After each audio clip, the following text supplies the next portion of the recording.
creative friends, it's Gwen and I'm back with another scrapbooking process video.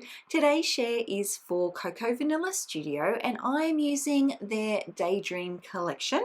I am scrapbooking a photo that was taken very recently of myself and my daughter.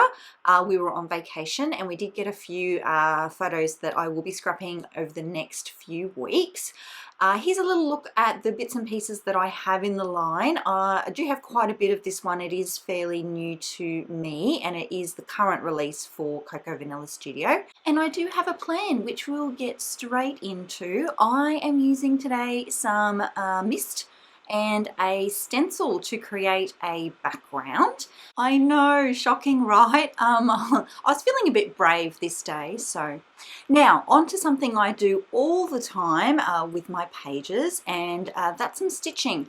I thought it might be fun to show you a little bit of the process that I have for adding stitching to my page. I do actually normally do this off camera, but I did have a little bit of extra time this day, so I set up my tripod and I thought I would include a little bit of the footage and just make it quite sped up for you. So yeah, this is me. This is my sewing machine. It's quite an old sewing machine. It was one that came to me, my mother bought it for me secondhand, and it does a perfectly good job. I've had it for many years actually. And as you can see there, I am just starting at one point in the stencil and slowly working my way around the starbursts. So when I used the mask and I lifted it off, it all just looked a bit messy to me. And I know many of you will laugh because I know mixed media is meant to be messy, but I like neat and tidy mixed media. I like a clean look for my mixed media.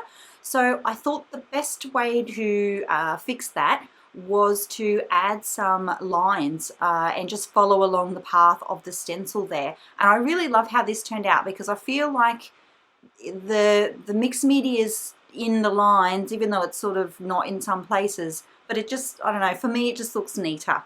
So yeah, and yeah, so you'll see I'm just running along the lines there. Sometimes I won't cut the thread off. So when I finish here and go to rotate the paper, do I do it in this one? Yeah, see how I haven't cut the thread? I just keep going back in the other direction and only cut it on the outside edge. I just find that that makes the process a little bit quicker. And you can see in the center there that it's very messy. It's very, none of the lines actually meet up nice and neat. And that's okay because in a moment, that's where my photo will go. So you won't actually see that center part of the starburst at all. So it'll make sense in a moment. I'm also going to show you here me stitching around the photo. So I will always start in the bottom left or bottom right hand corner of the photo, and I have mounted this one up on some pattern paper. That one is called Daisy Days. It's a really pretty blue floral print, and yeah, I just work my way in one straight line all the way around the edge, and then when I get back to that bottom section I do kind of reverse stitch a little bit. And yeah, so fast forward on the YouTubes and I have added my photo into position.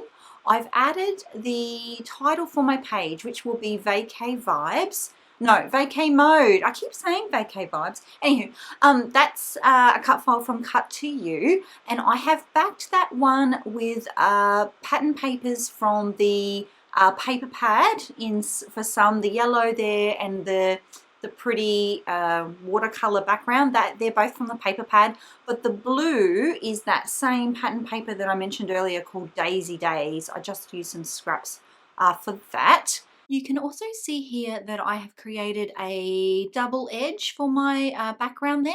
Normally I will add just a single border around most of my pages, but for this one I wanted to use the yellow. Now that pattern paper is called Sun Shower, and then I've used the Daisy Days one as well. So the background is a white basil marshmallow cardstock.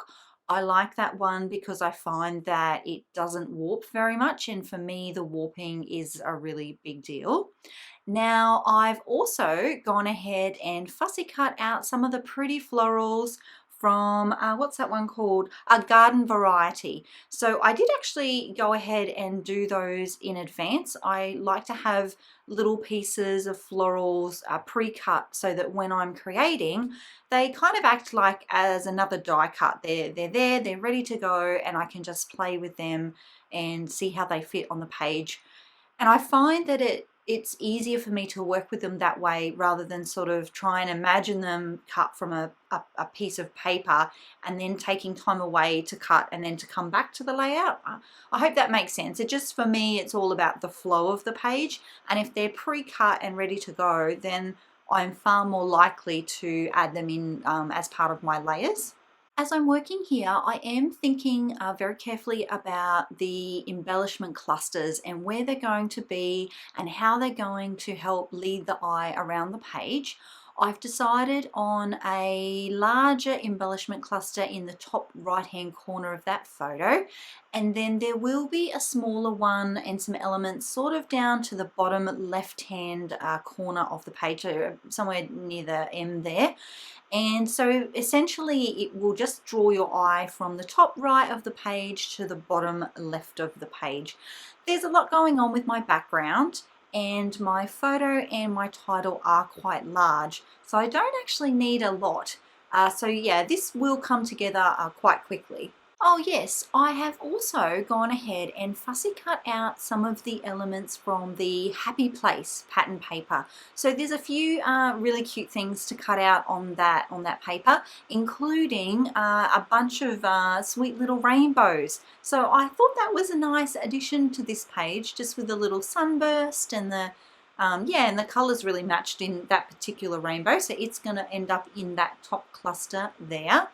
I'm also adding some elements from the accessory sticker sheet, which is the tabs. So the one at the top says love this, and then there is also one on the right there in blue that says so sweet, and I love those. And I am also going to include a couple of the typed sentiments. So in the accessory sticker sheet, there's always down the bottom, there's a bunch of typed sentiments, and I love these. I always get a stack of use out of them. They're a really nice way to round out the page if you're looking for really nice little backup sentiments that can help tell your story. So yeah, I definitely love those. Now onto some more fussy cutting. I am going to be using a couple of these really pretty moths that are from the All the Flutter pattern paper. So I'm going to go ahead and fussy cut those. I've left a little bit of this footage in so that you can see. We were talking about this actually in the Cocoa Vanilla Studio Facebook group. So if you're not in that group, I'll leave a link below, and you need to jump on in because we're always having chats about different products, and you get to see what's new in Cocoa Vanilla, and yeah, it's a really great community. And we were talking about a couple of things, what our favorite scissors were for fussy cutting, and mine are those from EK Success. But we were also chatting about whether you like to fussy cut in advance or whether you just prefer to do it as you need it. And yeah, it was really great. It's a great community, and I do encourage you to come be a part of it. Okay, so I am really liking how that's all coming together. I'm really happy with the balance of the pops of yellow. See how there's one on the top right, then there's the one in the sun, and then balanced out by the yellow in the hearts of the cut file there. So I'm liking that. I'm liking how it's flowing, you know, from top to bottom, right to left there. And I'm really just going to be rounding out the page now with the little details. And yeah, I say all the time, the devil's in the details. So I am always sure to watch for those. That little floral piece is a die cut from the ephemera pack. And I am going to add just a couple more little sentiments. That little blue one says, "Oh, happy day." And I do end up putting one, again talking about balance, I do end up putting one there on the left. I was just finding that the ones on the right under the D and the E there were a little bit heavy, and they were taking away from what I was talking about earlier and where I wanted the eye to be led on this page. So yeah, so I did kind of move that around. I've got to say though, When I looked at this layout like the day after, I was a little bit worried that I had covered up so much of the word vacay. If you see the Y there, see how I've got the butterfly, I've also got the oh happy day, and then I've got the good life. And I'm a little bit worried. In hindsight, I maybe would not have done that. But it's done now, and I know what it says. Yeah, we'll see. Yeah, so just adding the really just the finishing touches now. I'm really happy with how this is coming along.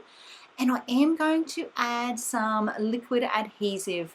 I'm using the Nouveau Deluxe adhesive for this page, and I do like to add adhesive behind everything. I live in Queensland, it's very hot and humid here, and you've all seen how much effort it takes for me to make a page and decide where things should go. So once I've made that decision, I really like to not have to make it again.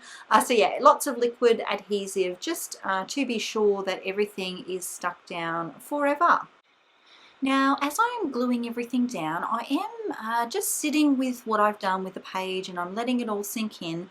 And it's at this point that I kind of wanted to add something behind the photo.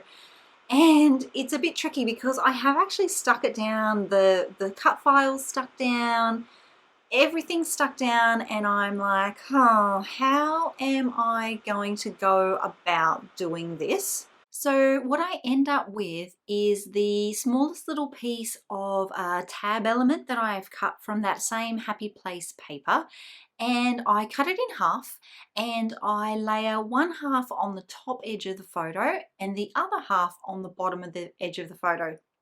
So it could look like it was going all the way underneath the photo, no one would ever know. And it's just enough to finish out the page. It's so funny, just that little element is exactly what I thought it needed.